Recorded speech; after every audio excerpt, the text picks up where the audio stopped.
Ladies and gentlemen, sejam muito bem-vindos a mais um episódio do Pode Expor, episódio número 12. Nós estamos hoje com o pastor Maxwell Fernandes aqui conosco. Uma honra tê-lo aqui, pastor. Shalom, shalom, Deus abençoe a todos aí. A honra é toda nossa. Prazer, viu? O meu co-host e presença ilustríssima aqui de Pedro Camacho. Dá um oi pra galera aí, Pedro. Fala, galera. Boa tarde. Lá no Brasil, acho que já é boa noite, às 7 horas da noite. Sejam muito bem-vindos ao canal. É uma honra estar aqui. Pastor, muito obrigado pela sua presença. Aqui, antes da gente entrar na live, eu já vi que a conversa vai ser, assim, muito boa, sabe? E então, assim, todo mundo que já estiver vendo agora na live ou ver esse vídeo mais no futuro, eu já vou pedir para dar um like, se inscreva no canal, entendeu? Comente, deixe opiniões, perguntas, que a gente está aqui para isso, entendeu? E que essa live abençoe a vida de todo mundo que está vendo e vai ver essa live. Tamo junto? Perfect. Pastor, para começar, por que você não fala um pouquinho, né, da sua vida, onde você nasceu, seus pais, né, e onde você mora? E quem é o pastor Maxwell Fernandes? Infância, adolescência ali, até chegar onde você está hoje. Maravilha, que Deus abençoe, irmão Sidônio, Pedro, Deus abençoe vocês de uma forma tremenda. Quero também deixar um abraço para o nosso querido irmão Rafael, que não pôde estar hoje. Que Deus abençoe de uma forma tremenda, extraordinária e exponencial. Eu, na verdade, eu sou natural do estado do Espírito Santo, né? Sou capixaba. Hoje moro no Mato Grosso do Sul, mas eu sou natural do estado do Espírito Santo. Nasci em Cachoeiro do Itapemirim. Na verdade, eu nasci na cidade, né? Mas o meu pai, eu nasci em Cachoeiro do Itapemirim, próximo ali de Vitória, né? O que acontece? Inclusive, eu conto um pouquinho, na verdade, eu só falo, né? Não conto a história, mas no livro Guerra das Sementes, eu falo um pouquinho sobre essa questão, que tem um ponto que eu narro no livro, e aí eu conto como que foi a questão do meu nascimento, porque apesar de eu nascer na cidade de Cachoeiro do Itapemirim, o meu pai foi criado com cigano, quando meu pai era muito novo, então foi criado com cigano, e meu pai tem essa questão de muda demais e tal. Então, quando eu nasci, na verdade, eu não nasci em um hospital, nasci debaixo de uma barraca. Então, depois fui levado para o hospital, né? Mas fui registrado, tudo normal depois. Mas o meu nascimento nem se deu debaixo da barraca, debaixo da lona, lá na cidade de Cachoeiro do Itapemirim, estado do Espírito Santo, né? Carioca, conheço demais. Eu morei quase 5 anos em Vila Velha, Espírito Santo. Em Vila Velha, conheço ali. O lugar que tem meu coração hoje no Brasil, é aquele lugar. Olha que bênção, hein? Que maravilha. E então eu sou de lá. Eu moro atualmente no estado do Mato Grosso do Sul, Campo Grande, na capital. Tem uma igreja. Sim. Eu congrego aqui em Campo Grande, na igreja Palácio de Deus, no centro, na rua 3 de Maio, 3051. E, na verdade, o que acontece? Eu conheci o estado do Mato Grosso do Sul quando eu vim ministrar aqui, nos anos 2012, 2013. Eu vim fazer agenda e depois voltava, né? Então, eu moro aqui, a partir de 2016, que eu comecei a morar para cá. Mas eu vinha, pregava e voltava. Hoje eu moro em Campo Grande e congrego aqui na Igreja Palácio de Deus, junto com o apóstolo Gilberto Fé e a apóstola Marta Reginaldo. Palácio de Deus é que denominação, pastor? É uma comunidade, né? É uma comunidade. Ela já tem 18 anos aqui e é uma bênção. É uma bênção. Ela é uma igreja... A gente crê muito nos dons proféticos, mas é uma igreja neopentecostal. Não é uma igreja pentecostal e também não é uma igreja tradicional. É uma comunidade. Como a gente diz, é uma comunidade emergente, né? Eu gosto muito de ilustrar que a nossa igreja lembra muito a Igreja Batista da Lagoinha, muito essa pegada aí. Mas não tem nenhuma, tipo assim, não é batista, não é presbiteriana, não é nenhuma dessa aí. Não, a própria, rapaz, ok, vocês são original, então. Originals. Muito bem. Ok. Pastor, desde criança, assim, o senhor já, como é que é? Seus pais eram cristãos, e aí, seguindo seus pais na igreja, foi ali que nasceu a vocação, você entendeu a vocação para ser pastor, já na infância, ou como é que foi mais tarde? Como é que foi essa situação aí? Na verdade, foi mais tarde, né? Eu comecei a caminhar com a minha mãe na igreja, eu tinha 9 anos e para fazer 10. Então, foi bem nesse período, de 9 para 10 anos. Minha mãe começou a ir para a igreja. E, na verdade, quem levou minha mãe para a igreja não era crente. É impressionante. A vizinha ia na igreja, mas nunca se converteu, nunca entregou a vida para Jesus. Me levou, eu nunca conheci na minha caminhada uma mulher para ganhar tanta alma para Jesus, igual aquela mulher. Ganhava muita gente. Hoje, faz muitos anos que eu não vejo ela, né? Tomara que ela já tenha se firmado no Senhor, mas desde criança, quando eu conheci ela levava pessoas para a igreja, mas ela mesma não se firmava. E aí a gente começou indo na Igreja Deus e Amor. Na Igreja Deus e Amor. E fomos para a igreja, e aí eu já tinha em volta dos 10 anos. Então, desde os meus 10 anos, eu caminhei com os meus pais para a igreja. E quando eu fiz 16 anos, foi o período que eu me firmei de verdade. E eu participava na igreja, dos adolescentes, depois dos jovens, mas com 16 anos foi quando eu me firmei, fiquei firme ali. Tentei dar uma de cantor com meu irmão, fiz dupla com meus 2 irmãos. Mas não era... Escrevi muito... Gravou nenhum disco, não? Gravei 3 CDs na época, 10 canções cada um. Cheguei a gravar. Estilo sertanejo gospel ali. Tudo composição minha mesmo. Mas não foi. Eu era só.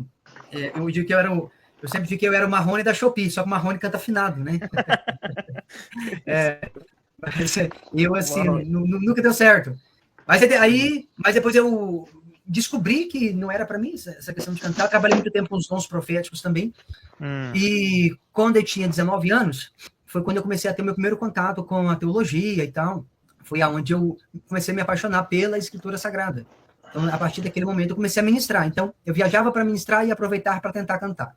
E aí, acabou que meus 2 irmãos pararam de cantar.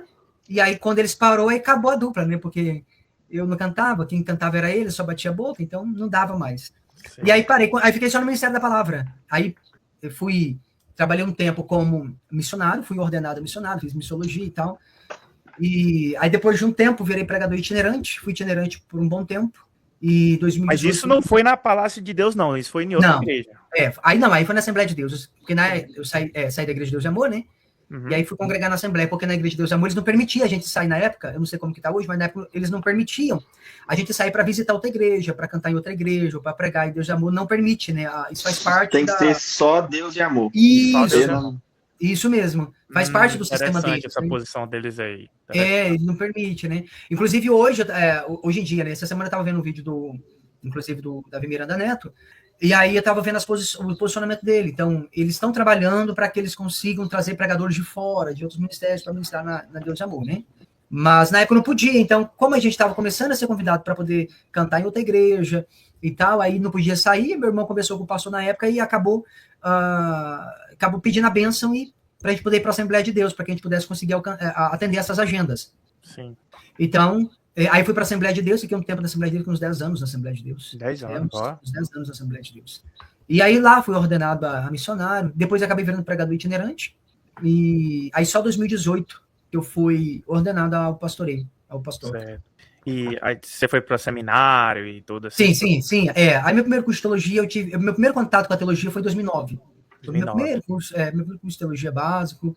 Aí depois fiz N seminários, né? Seminários presenciais, seminários online. Aí fui estudando.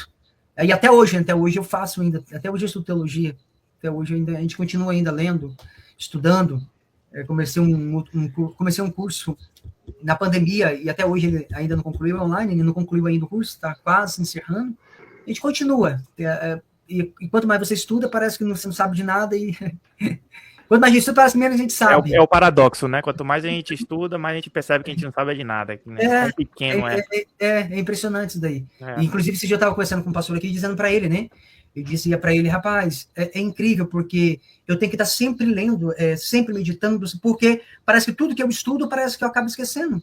Parece que a gente estuda, mas daqui a pouco foi embora. Aí você tem que voltar e ler de novo.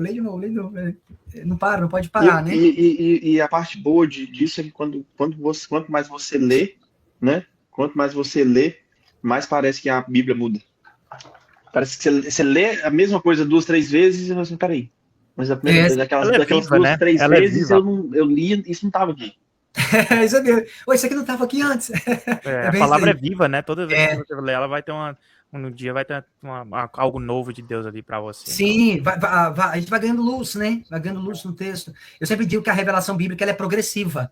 Então, hoje eu tenho um nível de luz, aí amanhã eu ganho outro nível de luz. Então, cada vez que o tempo vai passando, a gente vai meditando, vai lendo, a gente vai ganhando nova luz na escritura, né? E isso é interessante, né? Isso é interessante.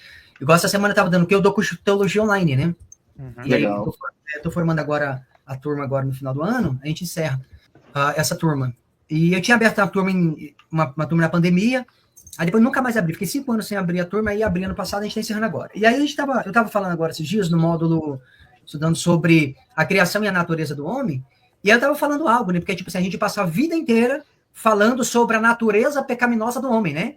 A natureza pecaminosa, a natureza pecaminosa. E eu estava dizendo para os irmãos o seguinte, quando a gente fala sobre a questão de natureza pecaminosa, a gente incorre em um risco muito grande.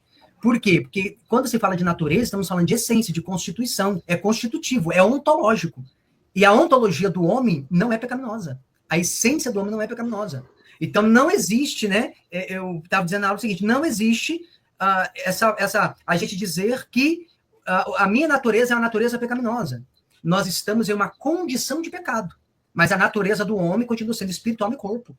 O homem ele entrou em uma condição de pecado. Mas a ontologia dele, não. Ele continua sendo o homem criado à imagem e semelhança de Deus. Depois da queda, ele entrou numa condição, em uma condição adâmica.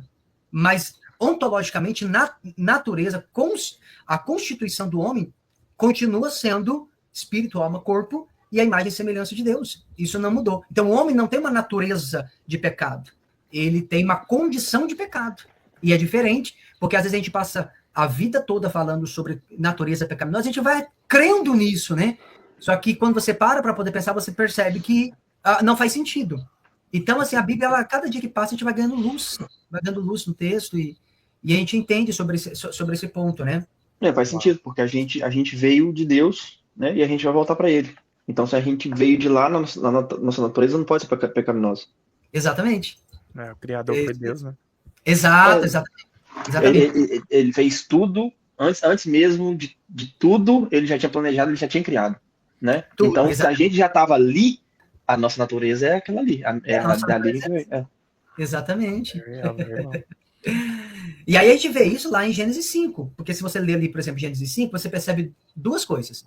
No capítulo 5, verso número 1, salvo engano, a Bíblia vai dizer que o Adão, tanto o homem quanto a mulher, é chamado de Adão, né? Tanto o homem quanto a mulher é chamado de Adão, porque Adão significa comunidade. Adam. O Adão, né? Então, aí você vai perceber, ele é chamado ali, no verso 1 de Gênesis 5 diz que Deus criou o homem à semelhança de Deus.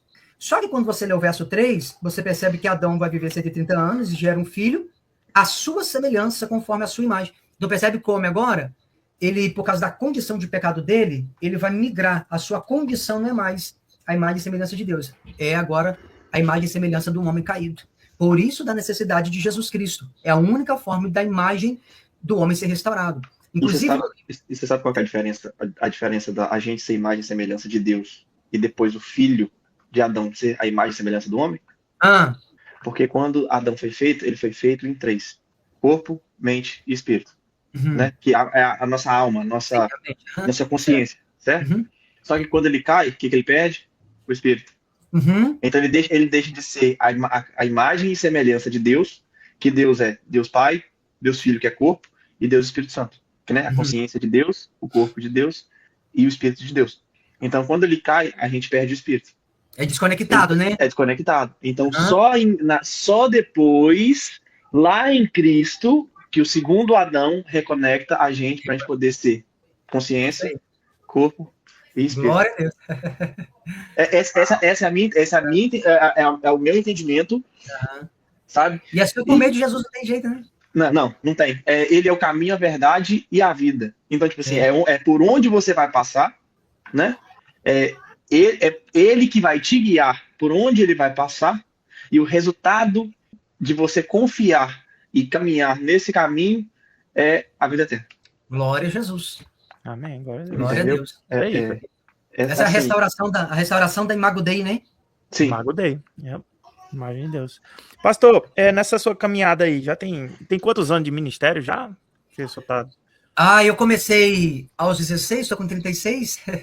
20 anos. 20 anos caminhando. Esses 20 anos aí de ministério, de caminhada, qual foi o maior sinal, assim, prodígio que o senhor já viu na parte de Deus, assim?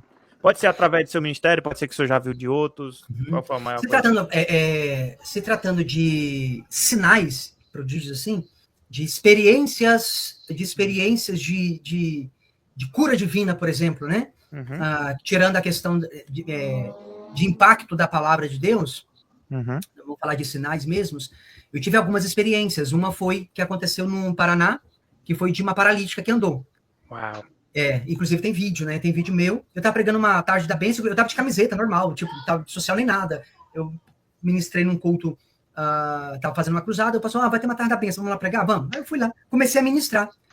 Terminei a ministração, comecei a orar. Quando eu comecei a orar, a paralítica levantou e andou.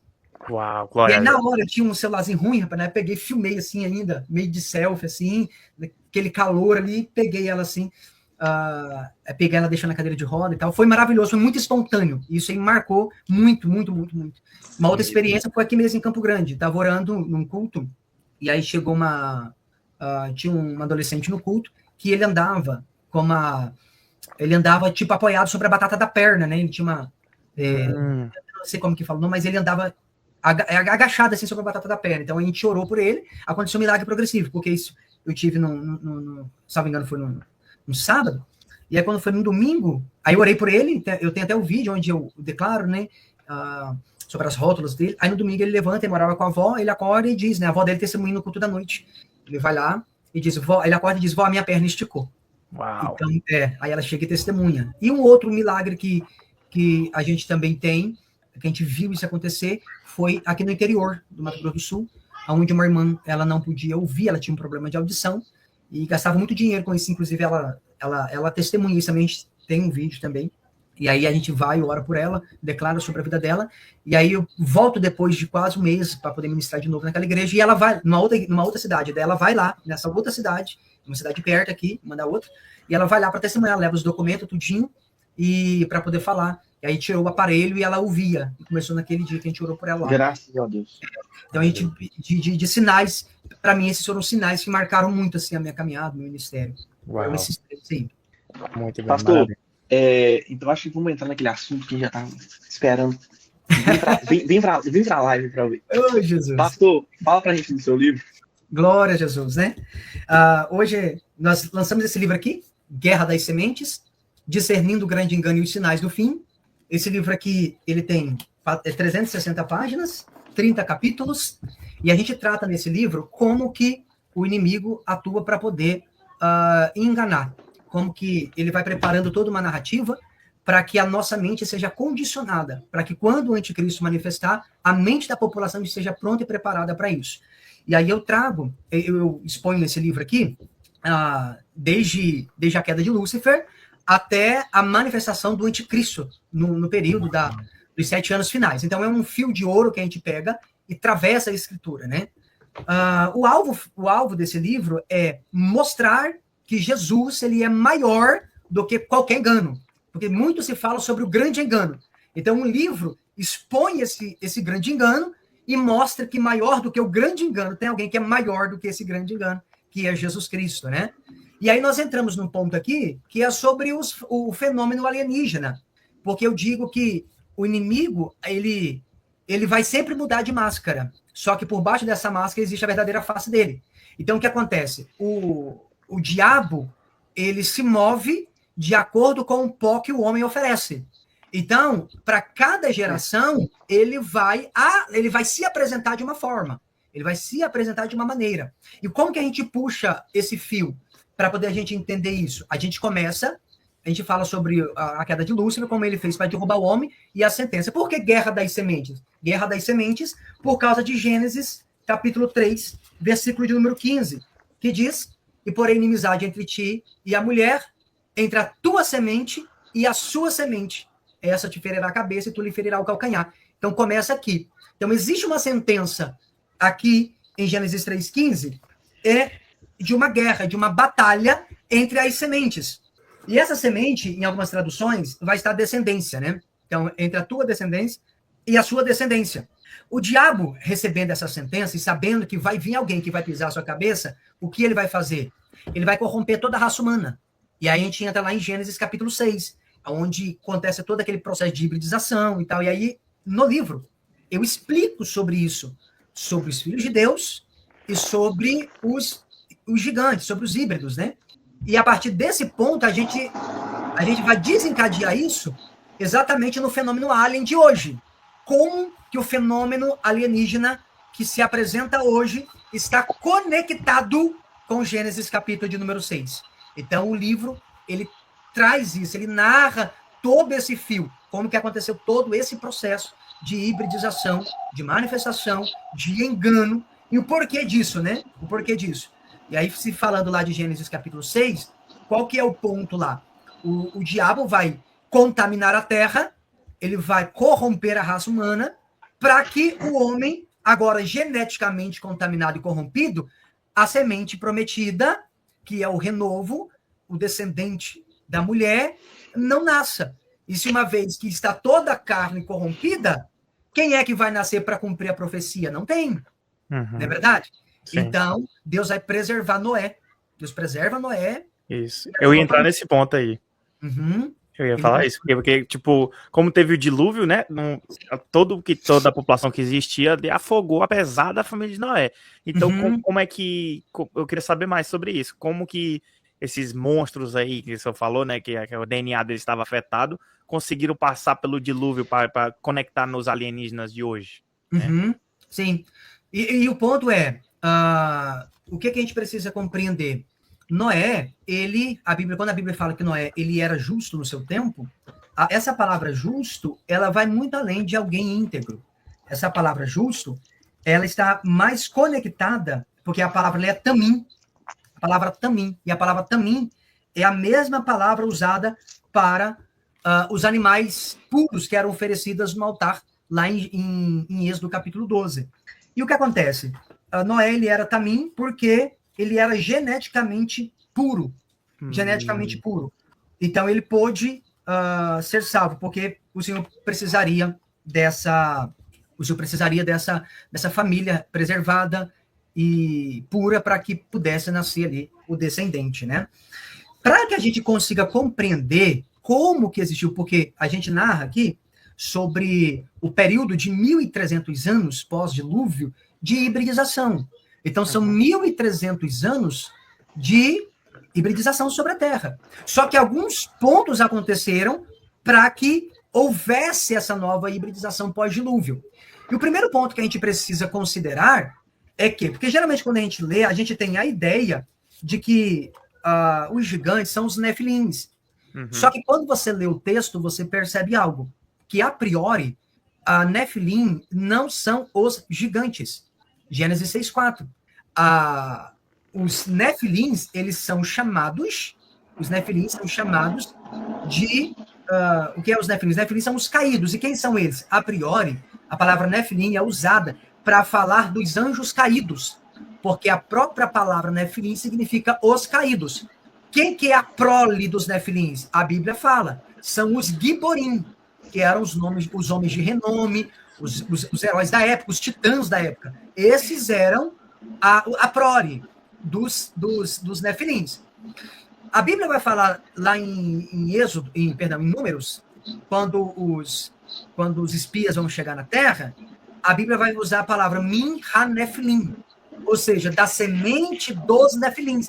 Então, os gigantes que eles encontram lá não eram os nefilins, eram da semente deles. Então, a gente já encontra aqui que tinha a semente dos nefilins. E os nefilins são os próprios anjos caídos. E aí, o que a gente precisa entender? Que os anjos que se relacionaram com as mulheres antes do dilúvio, eles foram aprisionados no Tártaro, como diz a carta de Judas e a carta de Pedro. Eles estão trancafiados numa prisão de segurança máxima, né? Lá no Tártaro. Só que esse grupo foi aprisionado, mas não foram só eles que caíram com Lúcifer. Tiveram outros anjos caídos. Quem foram trancados no Tártaro foram um grupo específico. Foram esse grupo que corromperam a raça humana.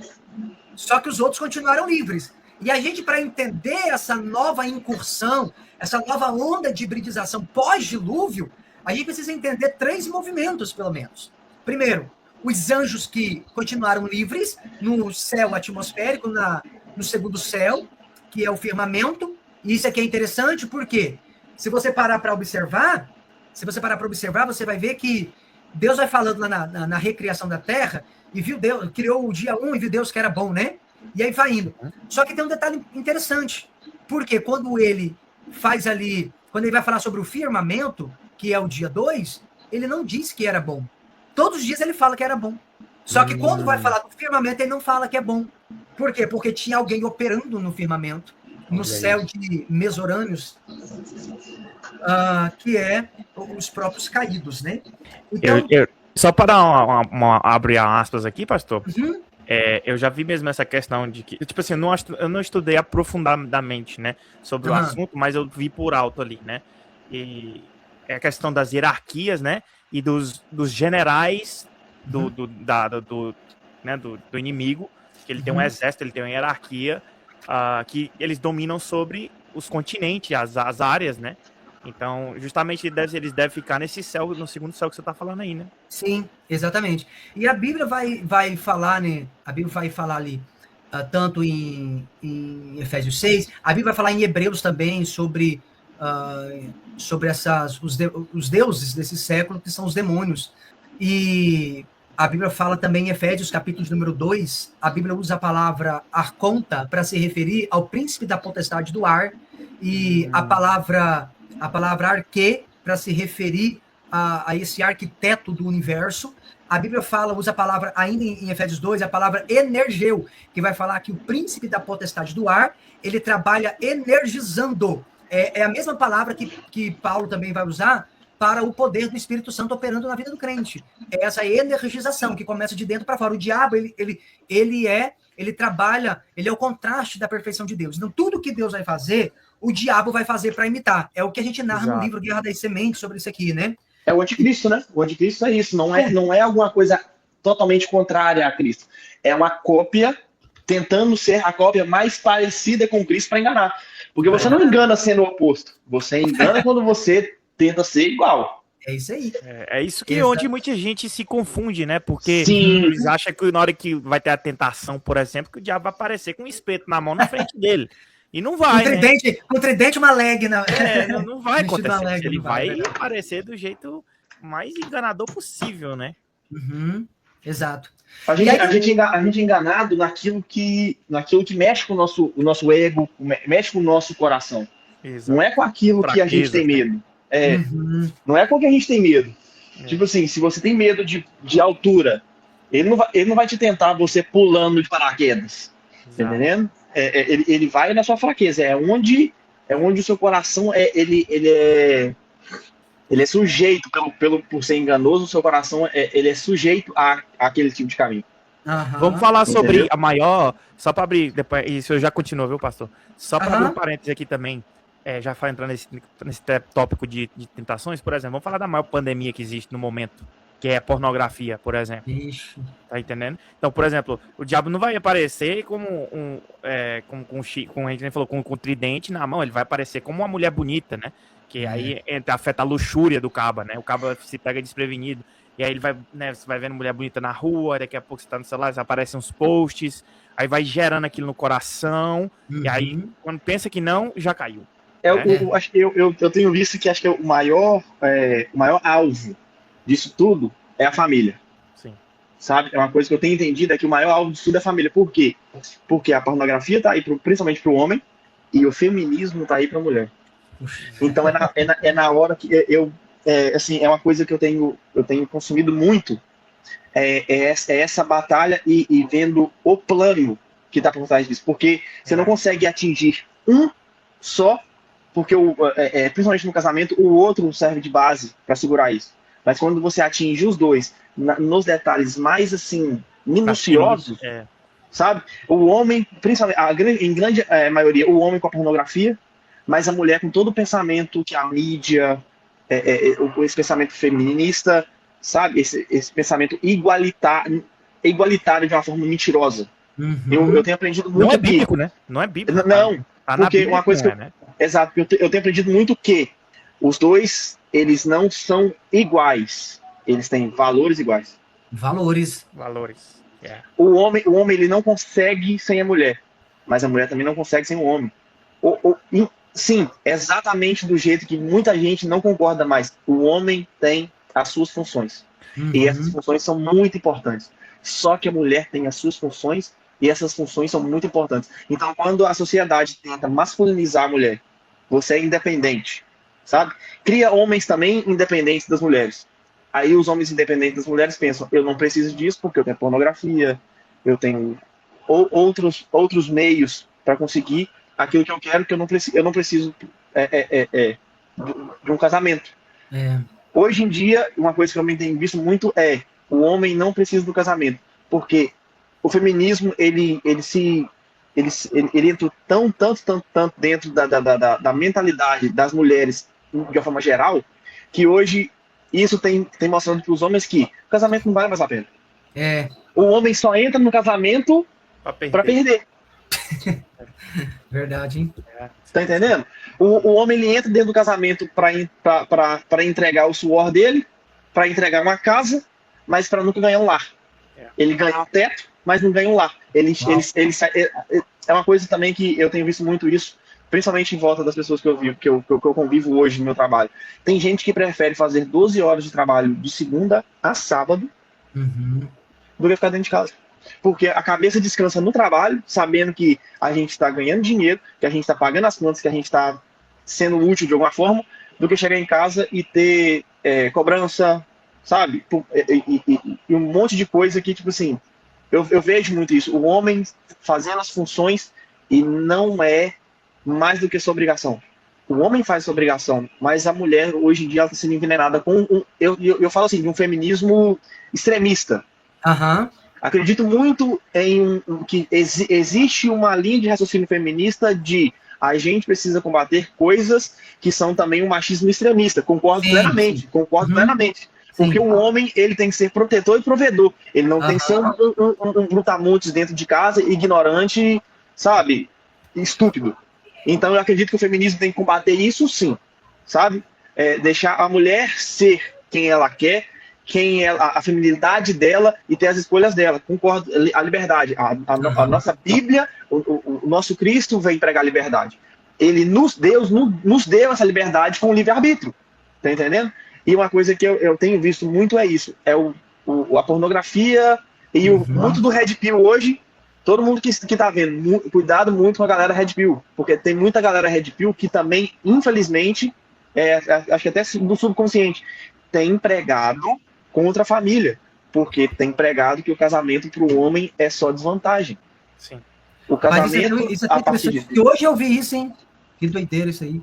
Então, mas eu acho que tem uma coisa que tá assim, tão absurda, essa coisa na internet, sabe? YouTube, Instagram, eu não tenho TikTok, mas eu acho que o TikTok provavelmente tá isso também, sabe? E eu tenho visto que o maior inimigo pro anticristo é a família. É impressionante, isso é interessantíssimo isso daí. Sim. E só para concluir aqui, concluir essa parte aí junto com o argumento do Pedro, pastor, é que o inimigo ele não tá nem aí pro jeito que você pega, né? Então, tanto essa questão do feminismo quanto da pornografia são só as ferramentas com que ele utiliza para tirar a pessoa da conexão, do relacionamento com Deus, né? He doesn't care, man. É que ele não tá nem aí se você tá caindo na pornografia, se a mulher tá deixando o cabelo do sovaco crescer, mas enfim. E para agregar mais ainda nesse ponto do Pedro sobre o feminismo, a gente que mora aqui do lado de Nova York, né, Pedro? A gente é uma bolha, né? Moramos perto dessa bolha aqui. A gente vê que isso é mais recorrente e está crescendo cada vez mais. A questão, a independência da mulher tratada como empoderamento e não na necessidade de família ou de homem, que ela pode fazer a carreira dela. E aí o arrependimento vem aos 40 anos, depois que ela não pode mais ter filhos. E aí o inimigo já roubou o maior superpoder da mulher, que é ter filhos, por exemplo. E aí já tirou dela a oportunidade de ser mãe. Forte isso aí, hein? Ô, louco. Impressionante. O diabo vai trabalhando, né? Sim. E esse ataque contra a família é cada dia mais crescente, né? Cada dia mais crescente. Mas é isso aí, ele vai usando esses mecanismos e, como a gente estava falando, ele não vai aparecer de calça leg e tridente na mão, né? Vai usar suas estratégias. Vamos conectar lá para onde é que você estava, pastor, a questão da poluição pós-dilúvio, né? Da hibridização depois do dilúvio, lá como é que... Sim, a gente estava falando a respeito desse ponto e como que aí a gente entrou nessa questão aí do ataque do diabo contra as famílias. E isso está tudo ligado, tá?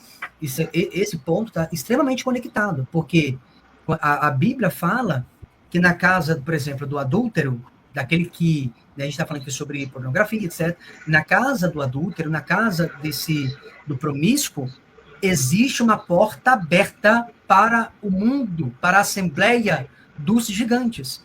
Ou seja, quando existe uma casa onde há uma brecha sexual, ali existe uma porta aberta para a morte. A sentença de Deus ela é muito simples. Para todos aqueles que praticam essas coisas, existe um lugar reservado para eles. E esse lugar é a Assembleia dos Gigantes. Por quê? E por que isso é relevante? Isso é relevante simplesmente pelo fato de que o maior pecado que corrompeu a raça humana foi o sexo. Foi o pecado sexual. Foi o que começou em Gênesis 6.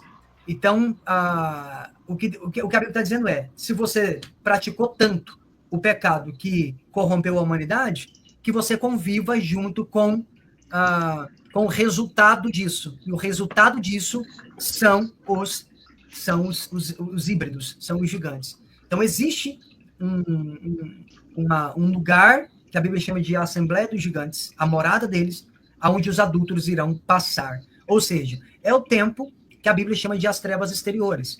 Então, eu sou crente, mas levo uma vida promíscua, existe um destino reservado para mim durante o milênio. Que lugar é esse? Esse lugar é exatamente junto com a prole, com a Gênese, né? Com esses descendentes dos Isso, com o resultado disso, né? Exatamente isso aí. Entendeu? Então tá tudo ligado, tá tudo conectado.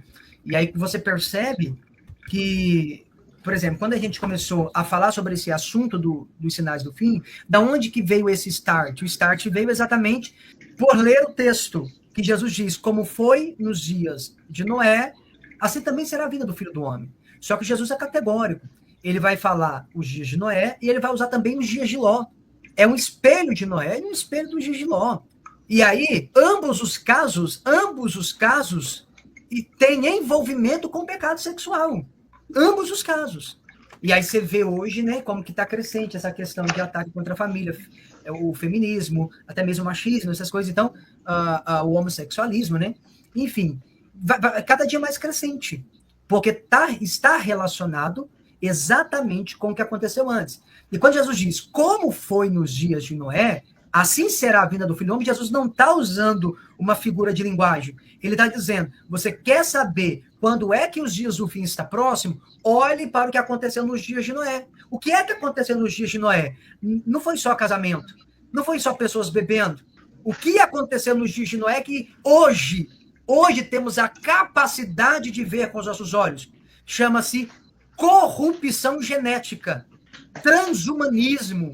Então, quando eu digo que os dias de Noé estão voltando, é exatamente isso. Os gigantes estão retornando. Mas aí, eles estão vindo de 2, 3, 4, 5 metros? Não, mas a hibridização está. Mas vai aparecer também gigantes. Vai aparecer. Aí, você me respondeu antes de eu perguntar. Glória a Deus. Essa parada, eu acho que da falta de identidade desse... gente, meu Deus do céu. Abre um aspas. Vai dar corte. Tá tendo quebra-pau aqui nos Estados Unidos com um negócio de atletas trans na liga de basquete. Eu vi, tá uma loucura que tem homem que jogou na liga masculina declarando pra feminina agora. E aí eles estão tendo conselho, discussão online, e o negócio tá quebrando. Eita. Então, gente, isso vai dar polêmica agora. Mas, beleza, vamos lá. Esse negócio da falta de identidade também que está sendo pregada na comunidade, com todo respeito à decisão, sabe, de cada um, mas dentro da comunidade LGBTI, toma ali porrada de letra, de número, né? Eu não acredito, eu acredito na comunidade que exista, sim, independente de ser uma coisa de nascimento, de ser uma coisa estrutural que a pessoa aprendeu, veio da criação dela, e também espiritual, sabe? Independente desses dessas três ideias, entendeu? Eu acredito na comunidade LGB, no caso, né? Que é os gays, lésbicas e bissexuais. São pessoas, homens que gostam de homens, mulheres que gostam de mulher e pessoas que cortam para os dois lados. Eu acho que qualquer coisa para cima disso daí é o supra-sumo da tentativa de Satanás de tirar a coisa mais importante para o homem, ou no caso da mulher, né, o ser humano singular, que é a imagem. É você se ver um animal. Bicho. É você nascer uma mulher, nascer um homem. Mano, tá errado. Vai pro inferno. De acordo com a nossa religião. Se você que tá vendo esse vídeo e você não acredita nessa religião e você não trata isso como uma verdade absoluta para você, não se sinta ofendido. Mas no cristianismo da mesma forma que a mentira, a traição, entendeu? A homossexualidade também é um pecado e leva para o inferno da mesma forma. Mas você simplesmente tirar a identidade de ser humano da pessoa, ou distorcer tanto que eu posso ser o que eu quiser, sabe? É muito, eu acho que é uma coisa muito macabra. É uma coisa muito assim, mas sabe?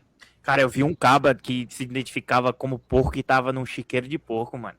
E o caba jogando comida e o caba lá de 4, dentro de uma lama, assim. Eu falei, que é isso, pô? Mano, Satanás brinca com o cara. E é isso. Muda a identidade, né? Que você tá falando da identidade, né? Caraca. Mano, e é isso que o pastor tava falando. Essa mudança genética. É daí que vai sair homem virando mulher e mulher virando homem. Só que isso tudo sabe, coisa da China. Porque o homem que vira mulher, ele nunca vai ser uma mulher de verdade. Ele nunca vai ter os atributos reais. Não, pode fazer cirurgia que quiser. Pode fazer cirurgia que quiser. No Brasil lá que era homem, aí fez 300 mil cirurgias e continua horrível, mas dizendo ele que é mulher, entendeu? Não, mano, eu vi o cara era o Ken humano. Eu tenho quase certeza que é a mesma pessoa. O cara era o Ken humano, aí virou a Barbie, porque fez a cirurgia de transição. E depois, o mais absurdo eu quero ser mãe. Aí não tem como, né? Mano, assim, letra por letra, tudo que você falou, pastor, tudo que você falou, é isso que tá acontecendo. Deixa o pastor concluir aqui nessa. E é isso aí, rapaz, porque acontece. E tudo vai convergir para isso. Tudo vai convergir para isso daí. Entendeu? Nessa era final. Então, quanto mais tem essa polarização, mais essa agenda vai sendo pregada. E é interessante, porque as pessoas que lerem o livro Guerra das Sementes, a gente fala um pouco sobre esse ponto, que até a escolha da bandeira não é ocasional, existe uma mente maligna. Porque acontece, no capítulo 3 do livro, eu falo sobre isso aqui, sobre o arco e a espada. Esse arco seria o arco celeste, né, conhecido como arco-íris. Então você percebe que a cor da bandeira deles é praticamente as mesmas, é um arco-íris, né? Por quê? Porque a mente do diabo trabalha assim. O inimigo, esse grupo está mandando um recado para o Senhor, como que dizendo, nós podemos fazer o que quiser, porque o Senhor disse que não destruiria. Nós temos aqui o sinal, nós temos o arco, nós carregamos o arco, nós temos o sinal, nós não seremos destruídos. E aí faz o que quer. Só que acontece, o Senhor disse que não destruiria com água. Então, o que acontece? O pós-dilúvio, como não destruir mais com água, ele destrói com a espada. Só que agora, ele vai destruir com fogo. Entende? Então, assim, nós estamos vivendo esses sinais e Jesus falou, olhe, quer saber se está próximo? Olhe para os dias de Noé. E aí você vai saber. Hoje, por exemplo, existe essas empresas, tecnologias, capazes de alterar o DNA humano. Não é verdade? Sim. Então, o processo é o mesmo. O diabo tentou desde o começo. Vamos corromper o DNA. E aí não deu certo. Deu certo a corrupção, mas não conseguiu impedir a semente da mulher de vir. Jesus vem. Então, o que acontece? O diabo agora está trabalhando com o plano B. Já que eu não impedi a semente de vir. E ela veio. Agora nós vamos fazer o quê? Agora nós vamos trabalhar um contraponto. Então, agora, como ele veio, Cristo veio e venceu, agora nós vamos pegar o plano B. Qual é o plano B?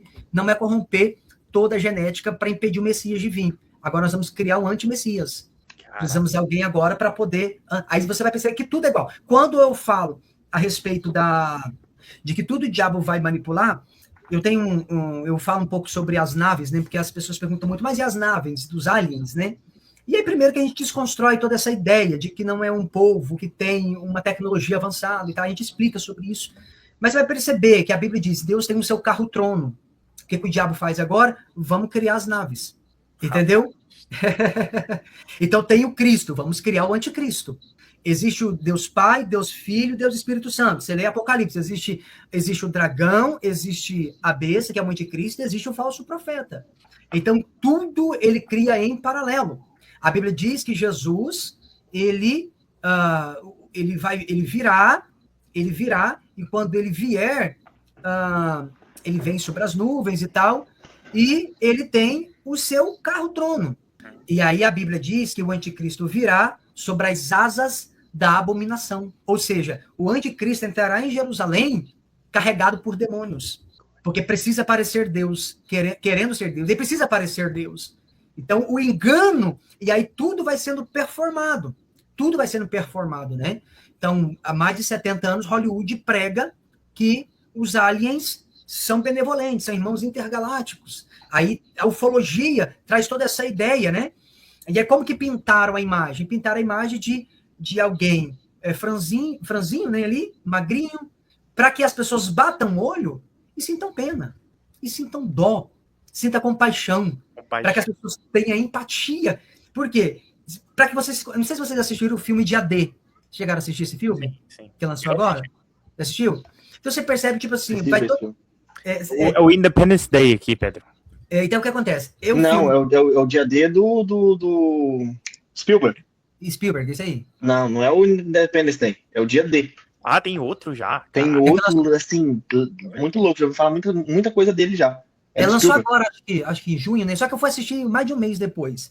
Tipo assim, o filme ele não traz muita coisa, mas ele transmite uma mensagem interessante, que é o governo que tem... Disclosure Day, que é o nome aqui, ó. É, né? Disclosure Day. Saiu agora, no dia 12 de junho de 2016. Isso, é recente. É.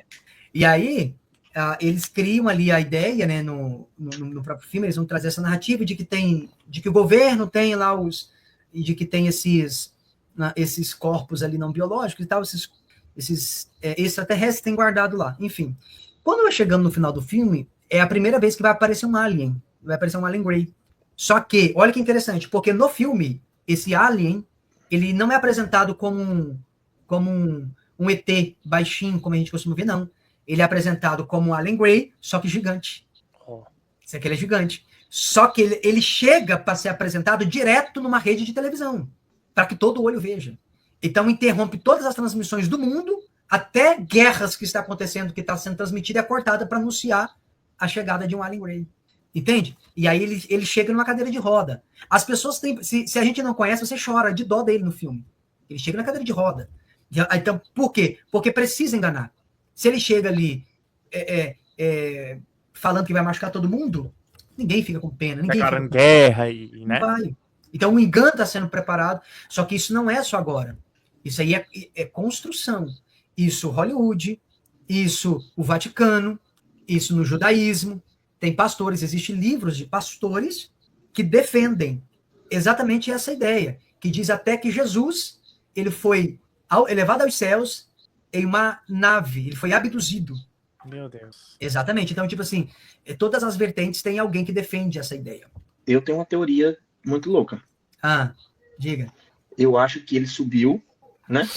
E como Deus, como Jesus é Deus, e Deus, ele tem poder infinito, né? Ele é onipotente. Porque Cristo, ele subiu, e se ele entregou, mostrou a mão para Tomé lá? Para Tomé, então ele era físico, certo? Ele era palpável. Então, se ele subiu o corpo dele físico. Sim, o corpo. Eu acredito na teoria de que Deus, ele tá fora do universo. O universo está na mão dele. Ele consegue, por ele ser onipresente, onipotente, Deus tem que estar, ele tá fora. Ele tem que estar e fora. Ele também tá dentro, né? E porque ele é eterno, principalmente porque, como ele está fora do universo, o tempo só passa dentro do universo. Sim. Ele tem que ter matéria, ele tem que ter várias teorias para contar o tempo. Então, para você ser eterno, o tempo não pode afetar. Você tem que estar fora disso daí. Exato. Eu acredito muito que o céu é um lugar físico e espiritual físico, porque o espiritual ele é tão verdadeiro quanto o físico que a gente conhece como matéria. Então, eu acredito que Cristo ele foi para esse local fora do universo, onde está a presença de Deus, acho que na forma mais pura. Eu acho que ali é onde está tudo aquilo que Cristo promete para a gente, como a Nova Jerusalém, como as moradas e tudo mais, onde a gente vai ser o corpo glorificado, onde a gente vai reinar eternamente com ele, porque para a gente reinar eternamente com esse corpo glorificado, o tempo não pode afetar a gente. Então tem que estar fora de tudo que a gente conhece como universo. Só que essa questão do ele criou e ele tem o universo nas suas mãos. Agora a nave já é um outro esquema que eu acho que assim, aí você já começou a beirar o ridículo. Porque a Bíblia me dá a vazão de que ele é um Deus e tudo cabe tudo na palma da mão dele. Então ele está fora. Não é à toa que eu até falo muito. Deus não existe. Ele é. Porque para existir tem que ter início e fim. Então ele não teve início, ele não tem fim. Ele é. Ele não existe. Deus é. Ponto.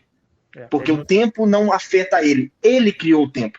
Tá entendendo? Então ele é. Mas eu acredito que sim, existe esse lugar fora do universo, é uma teoria louca do Pedro, tá, gente? A Bíblia me dá vazão para eu pensar isso, mas a Bíblia não fala isso, a Bíblia não está dizendo isso. É o Pedro louco lendo a Bíblia e entendendo que o mundo espiritual e o mundo material, eles são extremamente verdadeiros da mesma forma, tão reais quanto. Então eu acredito que sim, Jesus, na hora que ele subiu, ele foi para esse lugar, onde o espiritual e o material, eles coexistem, sabe? Eles coexistem na mesma dimensão. Agora, nave espacial, é porque acho que a maior mais uma doideira da minha cabeça, a maior mentira que essa agenda pode mostrar pra gente é que são alienígenas, para falar assim, o espiritual não é real.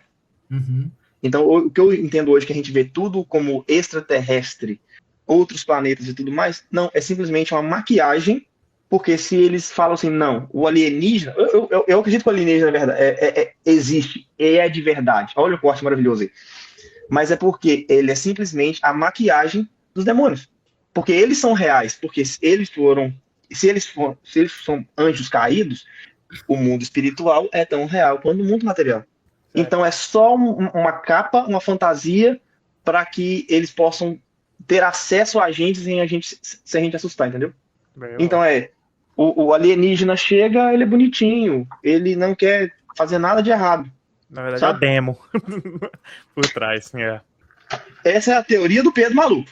E bate muito com tudo que você está falando. O que acontece é o seguinte. O pastor concluir agora aí. O que acontece é o seguinte, essa questão, a gente vai até um pouquinho além de que o universo está na palma da mão de Deus, né? Por que acontece? Na verdade, a Bíblia diz assim, ó, Colossenses, capítulo 1, versos número 15, 16 e 17, por ali, diz que tudo, absolutamente tudo, foi criado nele, por ele e para ele. Então, tudo que existe, existe em Deus. Tudo existe nele. Então, não é que o tempo está fora de Deus. Deixa eu mostrar para vocês aqui no livro Guerra das Sementes, tem uma imagem que a gente fez, que a gente precisa falar sobre a salvação dos híbridos. Ó, se vocês conseguirem, eu tentei ilustrar aqui, para vocês verem. Imagine que esse círculo seja a eternidade, é o símbolo da eternidade, certo? Aqui, ó, é o tempo, passado, presente e futuro. Então, passado, presente e futuro estão dentro da eternidade. E é isso aí que o Pedro falou. Deus teve que criar o tempo para que ele pudesse interagir com o humano, porque ele é um ser eterno. Então, não tem como ele interagir conosco, que é extremamente limitado, se ele é eterno. Então, o que ele faz? Ele abre um parênteses em Gênesis e cria o tempo. E esse parênteses se fecha em Apocalipse. Então, começa o tempo em Gênesis e esse tempo se encerra em Apocalipse. E aí você vai ver que tudo que existe, existe dentro de Deus. Tudo existe em Cristo. A Bíblia diz que, no princípio, ele era o verbo. No princípio. Só que se você pega Gênesis capítulo 1, que diz Bereshit bara Elohim et hashamayim ve'et haaretz. Toma. Em princípio, criou Deus os céus e a terra. A palavra em princípio, que a gente está na nossa Bíblia, no, se a gente parar e observar, você vai perceber que na nossa Bíblia, até o no, ele começa em maiúsculo. Por quê? Porque, na verdade, a palavra no é em. E a palavra bereshit, ela significa em um lugar selecionado, é uma parte selecionada. Então, a palavra princípio não traz só a ideia de alguma coisa que está começando. Vai muito além disso. O Gênesis, capítulo 1, está falando de que o princípio é um local. Então, em princípio, em um lugar, os céus e a terra foi criado. Aí, Pedro, aí. Que lugar é esse que os céus e a terra foi criado? Esse lugar é revelado por Colossenses, capítulo de número 1. A gente pode ler rapidinho aqui. E Apocalipse, capítulo de número 3, também vai trazer para nós quem é, que lugar é esse. Colossenses aqui. Ô, pastor, enquanto você vai abrindo aí, acho que rola um outro episódio aí pra gente sentar e conversar com essas paradas muito loucas. É. Tinha um tonelada de tópico aqui. O qual é a imagem do Deus invisível? O primogênito de toda a criação. Ele é o primogênito de toda a criação, né? Porque nele foram criadas todas as coisas, que há nos céus, na terra, visíveis e invisíveis. Tudo que é físico, que é espiritual, foi criado nele. Sejam tronos, sejam dominações, sejam principados, sejam potestades. Tudo foi criado por ele e para ele. Então, tudo foi criado nele, por ele e para ele. Seja trono, principado, potestade, coisas visíveis e invisíveis, tudo foi criado nele. Quem é ele? Ele é o como se ele fosse a fundação para que tudo existisse sobre a fundação que é ele, né? Isso, tipo assim, ó. O que as pessoas, o que a teologia tradicional geralmente ela vai dizer? Ela vai dizer que antes de Gênesis 1 não existia nada. Não é verdade? Não existia nada. Só que essa ideia não fecha. Por quê? Porque se Deus é tudo, antes de Gênesis capítulo 1, o nada não existia. O que existia era o tudo, e não o nada. Então, para o nada existir, Deus tem que criar o nada. Não existia o universo, né? Mas Deus já existia. O universo não pode ser criado, a matéria não pode ser criada. Chupa essa, cientistas. O universo, a matéria não pode ser criada através do nada. Então tem que ter alguma coisa. O início tinha que ter alguma coisa. Não existe criar nada do nada. Então tem que ter. E sabe o nome disso, meu povo? Deus tinha que ter alguma coisa. Não se cria nada através do nada. Chupa essa. Então, chupa essa. Ele estava lá. Ele é simples assim. Quem falou isso, quem primeiro falou essa teoria aí, que é a chamada teoria da primeira causa, first cause, foi Aristóteles, né? Que ele falou que para que existisse um movimento, tinha que ter alguém que empurrasse, né? Então, a força inicial, um motor móvel não movido. Eu já li sobre isso daí. Uhum. E Aristóteles foi antes, né? Dos evangelhos, antes de Cristo, antes de tudo, já falando isso aí. E aí se você observa, João, capítulo de número 1, versículo de número 2. Ele estava no princípio com Deus, todas as coisas foram feitas por ele e sem ele. Sem ele, nada do que foi feito se fez, incluindo nada. Então Deus tem que criar até o nada. Então, para que o nada exista, ele tem que criar. E como que ele cria? A gente usa na teologia, a gente chama isso de tsim tsum, ou tzim tzum. É o processo de contração e emanação de Deus. Ele se contrai, ele se enrola. A Bíblia diz que ele se enrola feito um pergaminho, feito uma cortina. Então ele se enrola para a parte norte do céu, que seria a parte mais alta, deixando assim um espaço vazio. É ali que ele cria o nada. E aí depois ele vai emanando. É o tsim tzum. E esse tzum é a emanação de Deus, quando ele começa a criar todas as coisas. Quando a gente lê Atos dos Apóstolos, capítulo de número 17, versículo de número 28, a gente vê assim, porque nele vivemos. Então você vive? Vivo. Então você vive nele. E nos movemos. Você se move? Me movo. Então você se move nele. E existimos. Você existe? Eu existo. Então você existe nele. Apocalipse 3,14 diz, isto diz o Amém, o nome de Jesus também é Amém, o nome dele é a testemunha fiel e verdadeira. O princípio da criação de Deus. Ele é o princípio da criação de Deus. Então, Jesus é o princípio da criação de Deus. No princípio, criou Deus os céus e a terra. Quem é o princípio da criação? O princípio da criação é Jesus. E Jesus, enquanto Deus, ele não tem início e não tem fim. Ele não tem início e não tem fim. Ele é a imagem do Deus invisível. Ele é o princípio, ele é o primogênito da criação. Então, nele foram criadas todas as coisas. Então, tudo que existe tem que existir nele. E aí a gente vai ler lá em Isaías, capítulo 40, 44, por ali, a Bíblia diz o quê? Jesus, o próprio Deus diz assim, ó, eu sou o Senhor, o princípio e o último, e fora de mim não há Deus, não há outro.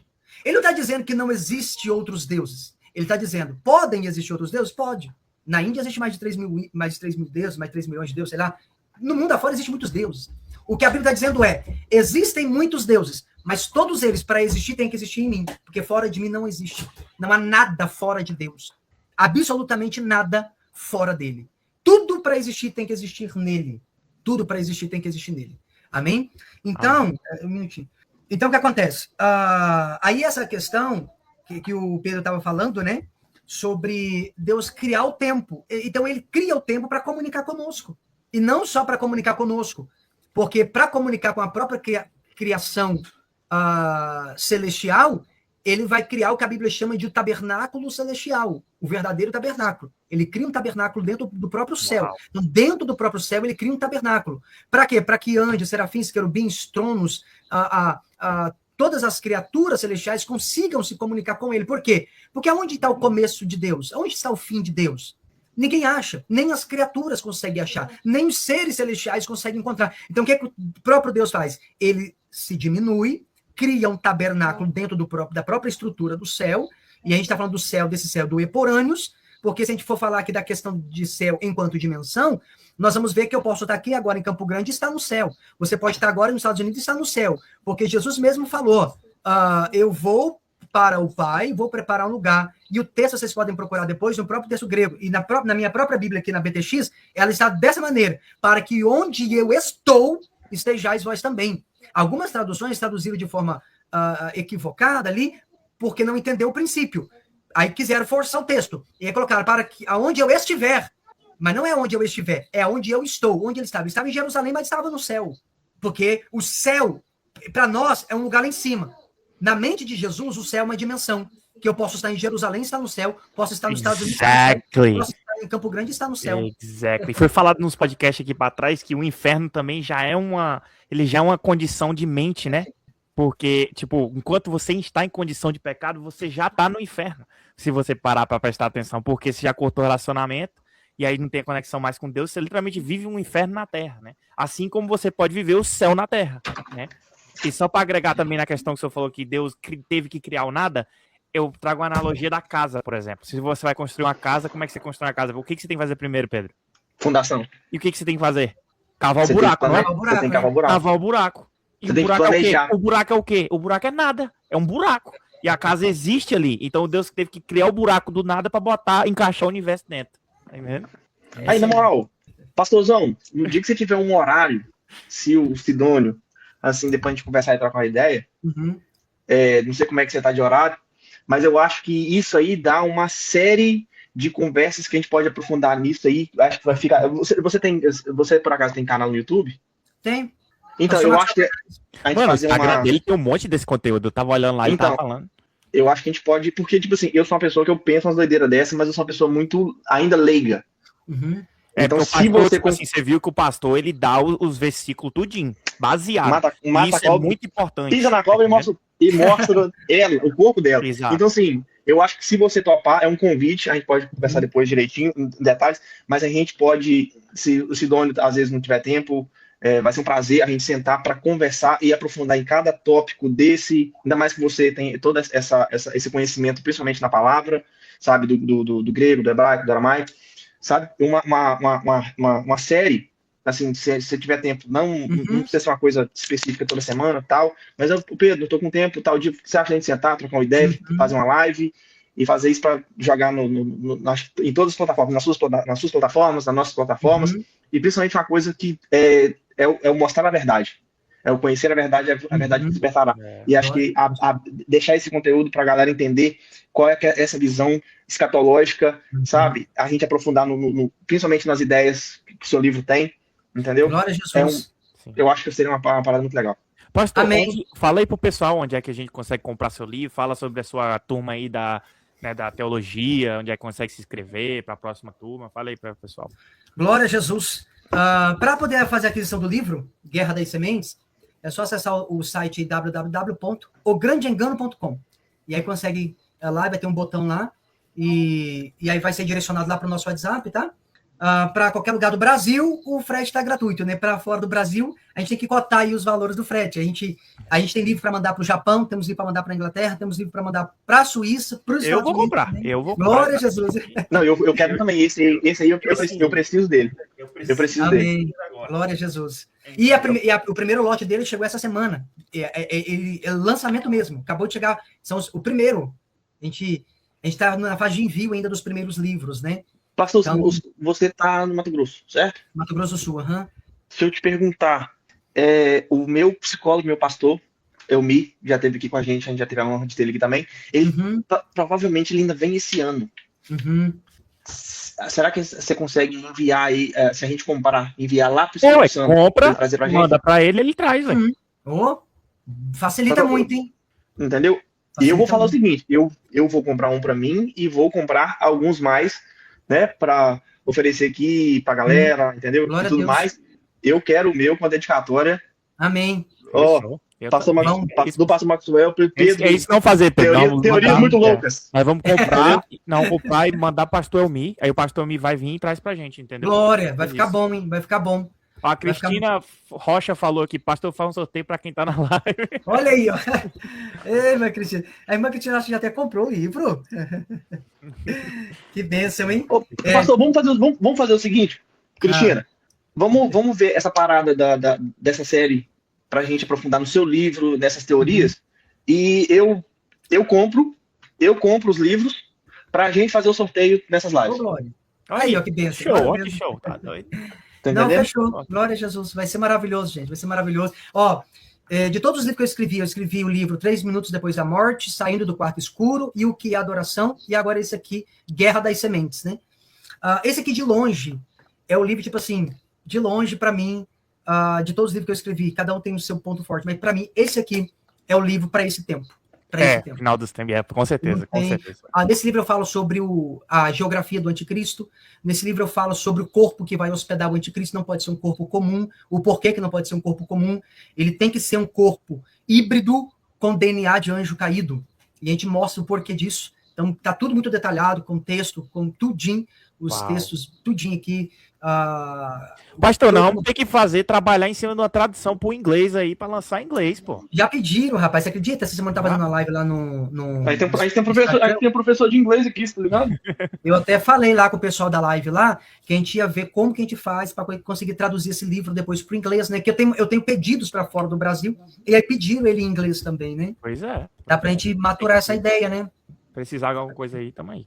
Amém. Muito bem, e a teologia lá, como é que faz para participar? Quem quiser participar do curso de teologia, é só acessar lá escolageneticadivina.com. E aí, consegue acessar. Vamos deixar os links aí pro livro. Eu vou escrevendo aqui, tá tudo embaixo aqui. Glória a Deus. Suas redes sociais aqui também, YouTube, Instagram. YouTube, Instagram, TikTok, é tudo. Pastor Maxwell Fernandes. Aí já... Vai tudo para descrição, Quem estiver interessado vai ter embaixo, que eu vou editar depois a live, viu? Amém. E aguardem que nós vamos ter que sentar com esse projeto aí, nós vamos comprar uns livros desse aí para fazer uns sorteios aí, para a galera estar aqui numa live aí. Gente, a gente é só uma ideia de um projeto, a gente não pode prometer que vai ser um dia específico, um horário específico, porque todo mundo, a gente está principalmente em 2 países diferentes, né? Vamos conversar. Mas a gente vai conversar, e o plano é esse, e sim, eu quero muito adquirir os livros para a gente sortear para a galera das lives. Muito necessário esse livro. Vai ser maravilhoso. Eu teve um irmão em São Paulo, um pastor lá, ele comprou de uma vez 20 livros. Tá vendo? Ele comprou 20. Eu mandei uma caixa fechada para ele. Vamos espalhar. Pra você ver, né, Pedro? Com o próprio pastor Elmi, que estava aqui no podcast, a gente falou sobre alienígenas. Lembra que a gente falou? Sim. Com ele. Então a gente vai comprar agora e mandar por ele. Não, é maravilhoso. Aí vocês vão conseguir acessar aqui E a gente usa, né, a gente explica tudinho sobre cada detalhe. Tipo assim, tudo que você pensar de detalhe, a gente explica no livro.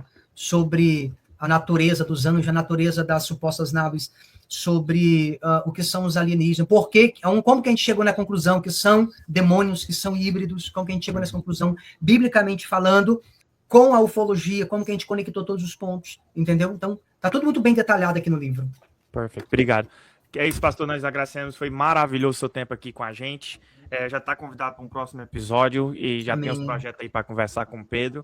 A gente agradece você da audiência que está assistindo, que vai assistir depois. Estamos aqui tanto no YouTube quanto no Spotify e também tem os outros links das nossas redes sociais. Pode expor _oficial no Instagram, os cortes sai lá e aqui no YouTube também. Tá bom? As redes sociais do pastor vai estar tudo na descrição. As nossas também estão na descrição. E a gente se vê no próximo episódio. Fique com Deus. Deus abençoe. Pastor, faz oração para encerrar pra gente aí. Antes da oração, galera, deixa o like, se inscreve, entendeu? Vai lá nas redes sociais, lá nos links aí do pastor também, se inscreve, deixa seu comentário pra gente, pergunta, ideias pra gente também, colocar nesse projeto, se Deus quiser vai dar certo, para iluminar o caminho de todo mundo, pra gente conhecer mais a verdade de Cristo na nossa vida, entendeu? Então não deixe de comentar, não deixe de dar like, não deixe de compartilhar esse vídeo com o máximo de pessoas que você tiver, que você conhecer, entendeu? E que esse vídeo seja assim o começo de olhos abertos e da gente entenda quem Cristo é na nossa vida, o tão importante que Ele é, porque Ele é a nossa vida. Gente, muito obrigado, pastor, muito obrigado. Sidônio, você tá ligado, tamo junto sempre. É isso aí, entendeu? Uma bênção. Obrigado. Gente, muito obrigado, tá? Irmão Sidônio, Pedro, Rafael, Deus abençoe vocês de uma forma muito poderosa. Em nome de Jesus. Vamos orar para a gente poder agradecer por esse momento, em nome do Senhor. Senhor Jesus, mais uma vez, nós te glorificamos, te agradecemos. Nós fazemos rendições proféticas agora diante do Senhor. Muito obrigado por esse momento de comunhão que estivemos aqui, compartilhando da vida do Senhor sobre cada um aqui, Senhor. Recebemos muito com os outros aqui, o impartir da tua palavra através dos irmãos. Senhor Jesus, continue abençoando cada um que ouviu esta live, cada um que vai ouvir depois. Continue guardando em nome do Senhor Jesus. Amém. Muito obrigado por esse momento. Abençoa a vida aí do Sidônio, do Pedro e do Rafael e de cada ouvinte, em nome de Jesus, o nosso Messias. Amém. Amém. Amém. Amém. Boa noite, queridos. Deus abençoe, tá? Obrigado. Até a próxima.